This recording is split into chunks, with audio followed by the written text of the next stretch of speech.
आपको इंडिया में ही आपको स्पेन का वीजा मिल जाएगा। वीएफएस ग्लोबल ऑफिस नहीं जाना है क्योंकि ये शेंगेन कंट्री, बट इसका ऑफिस अलग होता है, बीएलएस होता है। तो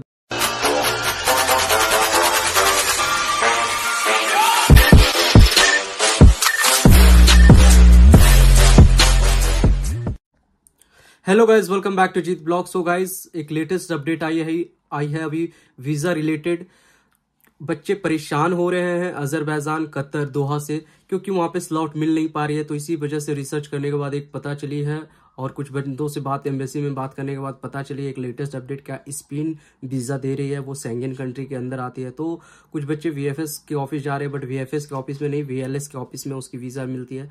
तो आप वहां से अप्लाई कर सकते हो और आप यूक्रेन ट्रैवल कर सकते हो। अब कैसे कर सकते हो ट्रैवल, मैं ये बता देता हूँ, और मिनिमम बजट कैसे है इसके रिलेटेड भी मैं सारा चीज एक करके बता देता हूँ। सबसे पहले, अगर मेरे चैनल को अब तक सब्सक्राइब नहीं किया हो तो चैनल को सब्सक्राइब करो। आपको इंडिया में ही आपको स्पेन का वीजा मिल जाएगा।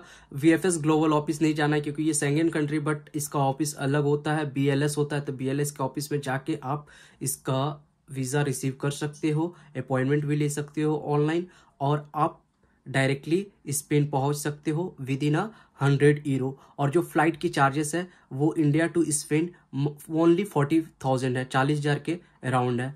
और इसमें फ्लक्चुएट कर सकते हैं, मैक्सिमम 40,000 है, मिनिमम भी है, और कुछ फ्लाइट की मैक्सिमम हो सकती है। अगर आप डायरेक्टली फ्लाइट मतलब कनेक्टिंग फ्लाइट होती है तो उसमें ज़्यादा महंगा पड़ेगा। आप डायरेक्टली ले लोगे स्पेन के लिए तो आपको मिनिमम पड़ेगा, आप देख लेना टिकट अपने अकॉर्डिंग। बट 40,000 की राउंड फिगर आ रही है जो हम लोग ने सर्च किया मेक माई ट्रिप, या आप किसी भी ट्रैवलिंग एजेंट से बात करके टिकट बुक करवा सकते हो। वो 40,000 की फ्लाइट टिकट बुक करवाने के बाद आप सीधा स्पेन उतरोगे। स्पेन में आपकी इमिग्रेशन होगा, आप स्पेन में सीधा बोलोगे कि मैं ट्रांजिट करने वाला हूँ यूक्रेन। आपको सीधा टीआरसी होगा तो ही आपको जाने मिलेगा, अगर टीआरसी नहीं है तो फिर आपको जाने नहीं मिलेगा। तो सबसे पहला बात कि आप टीआरसी अपने पास रखना होगा, वो भी ओरिजिनल टीआरसी, और स्टूडेंटशिप लेटर, ये सारे चीज़ आपको इमिग्रेशन में दिखाने होंगे। और इमिग्रेशन वाले आपसे पूछेंगे, आपको भी कॉन्फिडेंट होकर जवाब देना है सीधा, क्योंकि मेरी यूक्रेन में लड़ाई चल रही थी, एयरपोर्ट बंद है, तो इसी वजह से मैं दूसरे कंट्री से ट्रांजिट कर रहा हूँ, क्योंकि मेरा वहाँ पढ़ाई चल रहा है, क्रॉक एग्जाम है और फिर मेरा सेमेस्टर स्टार्ट होने वाला है। तो ये सारे एक्सक्यूज देके आप ट्रांजिट कर जाओगे स्पेन में। और स्पेन में आने के बाद क्या दिक्कत है, बच्चे लोग डर जाते हैं या पेरेंट्स डर जाते हैं कि स्पेन जाएगा, फिर हंगरी जाएगा, फिर स्पेन से मेरा बच्चा यूक्रेन कैसे जाएगा। तो स्पेन से सिंपल और शॉर्ट ट्रिक बता देते हैं, क्योंकि मैंने खुद अभी कुछ दिन पहले 6 मंथ पहले शेंगेन कंट्री गया था। सारी कंट्री मैंने घूम के आया हूँ, जर्मनी, हंगरी, स्लोवाकिया और आपका ये ऑस्ट्रिया और प्राग। तो ये सारी कंट्री लगभग कंट्री में घूम के आया, जिसमें अंदर में कोई बॉर्डर नहीं होता है।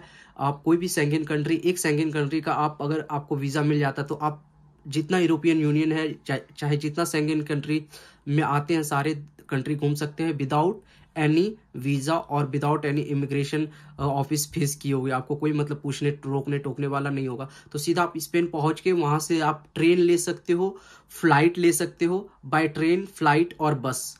तो ये तीनों चीज़ से, अगर आपके पास इंटरनेशनल स्टूडेंट कार्ड होगा तो आप ट्रेन में फ़ायदा उठा सकते हैं ट्रेन का, नहीं तो बस में फ़ायदा उठा सकते हैं। और फिर आपका फ्लाइट में तो कोई फायदा नहीं इंटरनेशनल स्टूडेंट कार्ड का। ये नॉर्मल अपना यूक्रेनियन वाला स्टूडेंट कार्ड दिखाओगे तो वो नहीं, इंटरनेशनल स्टूडेंट कार्ड बनता है अलग से, तो वो कार्ड आप बनवा लोगे तो उससे आपको थोड़ा सा कम पैसा लग सकता है। तो आप सीधा स्पेन आ गए।